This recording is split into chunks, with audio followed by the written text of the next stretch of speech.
साईं की बात। बच्चे, आने वाले समय में तुम इतिहास रचोगे मेरे बच्चे, ये मेरा आशीर्वाद है। अब तुम ये सुन के चौंक जाओगे कि साईं ये तो मेरे लिए नहीं है, मैं इतना तो नहीं, लेकिन हाँ मेरे बच्चे, तुम ही हो, तुम्हें चुना है मैंने इस चीज़ के लिए। ये महत्वपूर्ण कुर्सी, ये महत्वपूर्ण जगह तुम्हें मिलेगी सम्मान स्वरूप में मेरे बच्चे, जो मैं तुम्हें दूंगा तुम्हारे साईं की ओर से, तुम्हारे लिए तोहफा होगा। और सुनो मेरे बच्चे, तुम्हारे साथ आए दिन मैं कोई ना कोई लीला करता रहता हूँ। दिन में हज़ारों तरह की लीलाएं तुम्हारे साथ होती हैं, छोटी बड़ी सब होती है ना। तो इसे अपने बच्चों तक पहुँचाया करो।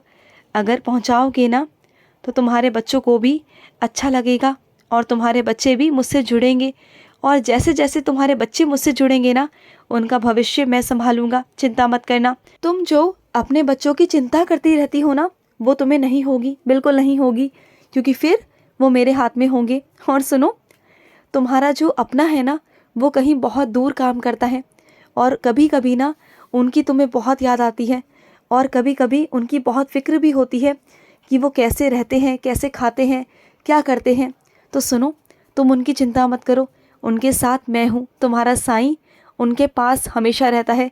तुम्हारी जगह मैं उनकी सारी जिम्मेदारियाँ उठाता हूँ, उनकी सारी देखभाल करता हूँ, चिंता मत करो, वो मेरी जिम्मेदारी पर है।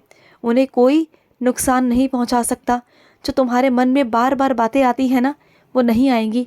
जो उत्पन्न होती हैं उसे ख़त्म कर दो, क्योंकि वो सब कुछ तुम्हारे साईं के हाथ में है। और सुनो, कुछ लोग ना तुम्हारे मुंह पर तो कुछ नहीं कहते, तुम्हारे मुंह पर बहुत अच्छा बनकर दिखाते हैं। जानते हो क्यों? क्योंकि उन्हें ना तुमसे कुछ काम पड़ते हैं, लेकिन वो सच में ना अंदर ही अंदर तुमसे इतनी ईर्ष्या रखते हैं, इतनी नफरत करते हैं ना, कि वो तुम्हारी शक्ल तक देखना पसंद नहीं करते। लेकिन उनकी मजबूरी है कि वो तुम्हारे सामने आकर ना अपना काम निकलवाते हैं बस। और ये बात कहीं ना कहीं तुम भी जानते हो। तुम तो सिर्फ अपना फ़र्ज़ निभा रहे हो, अपना कर्म कर रहे हो, तो तुम तो अपने कर्म करते चलो, लेकिन वो जो कर रहा है ना, उसे उसकी सज़ा ज़रूर मिलेगी, ज़रूर मेरे बच्चे। और सुनो, तुम बड़ी मेहनत करते हो ना सच्चाई से बोलने की, तुमने बहुत हिम्मत जुटाई, फिर पीछे क्यों हट गए मेरे बच्चे? सच का सामना करना सीखो ना। जितना दबाओगे उतना सच दबेगा। अरे तुम्हें दबाना नहीं, तुम्हें तो आगे से आगे लेके आना है। आगे करो मेरे बच्चे, आगे बढ़ो। अगर ऐसा नहीं करोगे ना, तो अंदर ही अंदर बातों को दबाते जाओगे, और अंदर ही अंदर बातें लगती जाएंगी मेरे बच्चे।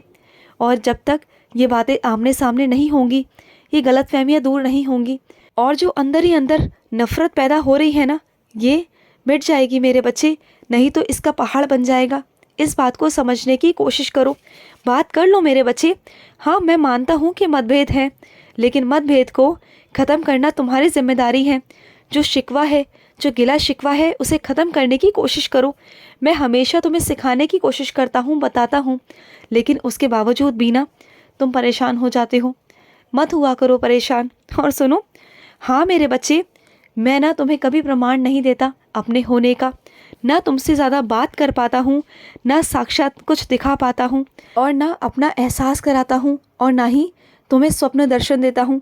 लेकिन जो तुम्हारा विश्वास है ना मुझ पर, कि मेरा बाबा मेरे साथ है, तो हाँ मेरे बच्चे, मैं तेरे साथ हूँ। और यही तेरा विश्वास मुझे तुझ पर और विश्वास करना सिखाता है, और करीब लाना सिखाता है। मैं तुझ पर बहुत विश्वास करता हूँ, इतना विश्वास है ना मुझे तुझ पर, कि मेरा बच्चा चाहे कहीं भी हो, वो मेरा नाम लिए बिना कहीं आगे बढ़ ही नहीं सकता। वो मुझसे इतना प्यार करता है। लेकिन मेरे बच्चे, जहाँ सच बोलने की बात होती है ना, वहाँ सच को बोला भी करो, और जहाँ स्वीकार करने की बात है, वहाँ स्वीकार भी कर लिया करो। जहाँ तुमसे गलतियाँ हुई हैं, वहाँ बोल दिया करो मेरे बच्चे। और सुनो, मैं जानता हूँ कि तुम्हारे साथ बेहद ही बहुत गलत हुआ, बहुत बुरी चीज़ें हुई तुम्हारे साथ, मैं मानता हूँ, मैं जानता हूँ मेरे बच्चे। लेकिन इसका मतलब ये नहीं कि तुम यहाँ तक सोचोगे कि आगे चलकर तुम्हें किसी के आगे भीख मांगने की ज़रूरत पड़ेगी, किसी के आगे हाथ फैलाने की ज़रूरत पड़ेगी। ये कहाँ तक की सोच रखते हो तुम? तुम्हारा साईं ऐसे दिन कभी आने नहीं देगा, कभी नहीं मेरे बच्चे। अपनी इस सोच को ख़त्म कर दो। और सुनो, अपनी बच्चियों को ना पढ़ाओ लिखाओ, क्योंकि तुम्हारी बच्चियाँ तुम्हारा नाम रोशन करेंगी, और वही तुम्हारे बुढ़ापे का सहारा होंगी। तुम्हारे अंधे की लाठी बनेगी। अपनी बेटियों को जितना पढ़ाओगे लिखाओगे ना, वो तुम्हारी भी देखभाल करेंगी और अपने परिवार की भी करेंगी। तो उनकी तरफ देखो, वो बहुत प्यारी हैं। और सुनो, तुम्हारे भीतर मैं हूँ, जो तुम्हारा विश्वास है ना कि चाहे कैसी भी परिस्थिति आ जाए वो तुम्हें तोड़ नहीं सकती, तुम्हारे विश्वास को नहीं तोड़ सकती। तुम जीतोगे और तुम्हारे जो सपने देखते हो ना वो साकार भी होंगे। उसे मैं करूँगा। चाहे तुम कितने बड़े से बड़े सपने देखो, उसे पूरा तुम्हारा साईं करेगा। और जो तुम चाहते हो ना वो तुम हासिल करोगे।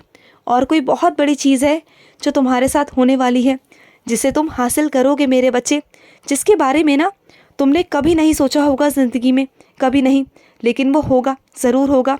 और मेरे प्रति जो तुम्हारा प्यार है ना वो और बढ़ेगा मेरे बच्चे, बहुत बढ़ेगा। और सुनो, आने वाले संकटों से मैं हमेशा तुम्हें बचाता हूँ और बचाता आऊँगा। और सुनो, आगे चलकर तुम्हारे जीवन में बाधाएं आएंगी, छोटी मोटी बाधाएं आएंगी, लेकिन तुम आगे बढ़ना कभी छोड़ना मत, क्योंकि यही ज़िंदगी है मेरे बच्चे, यही सिखाती है। तुम्हें प्रगति चाहिए ना तो प्रगति मिलेगी, तुम्हें उन्नति मिलेगी, विकास होगा तुम्हारा, लेकिन अपने साईं पर विश्वास रखते रहना हमेशा। तुम्हें जितना चाहिए ना उतना तुम्हें खूब मिलेगा, बहुत मिलेगा तुम्हें, और बहुत सुंदर तरीके से मिलेगा मेरे बच्चे, चिंता मत करना। और सुनो, जिस तरह तुम दूसरों की बातें सुनकर भावुक हो जाते हो ना, और तुम उसके लिए कुछ भी करने को तैयार हो जाते हो, उसकी मदद करते हो, तुम जानते हो ये गुण तुम्हारे अंदर मैंने ही तुम्हें दिया है, आशीर्वाद स्वरूप, क्योंकि तुम दूसरों के अंदर ना हर किसी को देखते हो, साईं को देखते हो। हर जगह मैं तुम्हें दिखाई देता हूँ, हर जगह मेरा ही रूप तुम्हें दिखाई देता है। और सुनो, तुम्हें किसी के घर में आमंत्रित किया जाएगा, वहाँ तुम्हारा बहुत ज़ोरों से मान सम्मान होगा। तुम देखना, तुम्हारी बहुत अच्छे से खातिरदारी होगी, और वहाँ पर मैं मिलूँगा तुम्हें। वो मेरा ही घर है, जहाँ जाओगे ना तो वहाँ तुम्हें अपनापन महसूस होगा, वहाँ तुम्हें मेरी मौजूदगी महसूस होगी मेरे बच्चे। तुम देखना, वहाँ तुम्हें मैं मिलूँगा। और सुनो, जो बुरे दिन है ना उसे जाने दो, उसके बारे में याद कर कर के अपने आप को परेशान मत किया करो, जो हो गया सो हो गया। और सुनो, कुछ चीज़ें ना तुम्हें खुद से बदलनी होगी, कुछ तुम्हारा व्यवहार, तुम्हारी ज़ुबान और तुम्हारा व्यवहार जो है ना वो कभी कभी कठोर हो जाता है, उसे संभालो मेरे बच्चे। और ना अपनी दिनचर्या में थोड़ा सा बदलाव करो। तुम 24 घंटे इतना काम करते हो, इतना काम करते हो कि तुम्हारा शरीर झेल नहीं पाता। अब तुम्हारे शरीर को आराम की सख्त ज़रूरत है, और इस बात को मैं तुम्हें बार बार समझा चुका हूँ। तो समझो इस बात को और इस पर गौर करो। इस बात को यूं ही मत टालना, इस बार आराम किया करो और अपनी दिनचर्या इस तरीके से बनाओ कि उसमें कुछ वक्त तुम्हारे आराम का भी हो। और सुनो, मैं तुम्हें दोपहर में दर्शन दूंगा, ज़रूर दर्शन दूंगा, और किस रूप में दूंगा ये नहीं बताऊंगा, लेकिन तुम्हें दर्शन मिलेंगे, ज़रूर मिलेंगे। तुमने मुझे बुलाया है ना तो तुम्हारा साईं आएगा, ज़रूर आएगा मेरे बच्चे, ज़रूर आएगा। और जो तुम्हारी परीक्षा है ना उसमें तुम बहुत अच्छे अंकों से उत्तीर्ण रहोगे और तुम विजयी रहोगे, चिंता मत करना। जो चाहते हो, जो बनना चाहते हो वो बनोगे तुम, मैं तुम्हें बनाऊंगा, तुम्हारे सपने मैं पूरा करूंगा, तुम्हारा साईं पूरा करेगा। खुश रहो। आज का साईं संदेश समाप्त हुआ।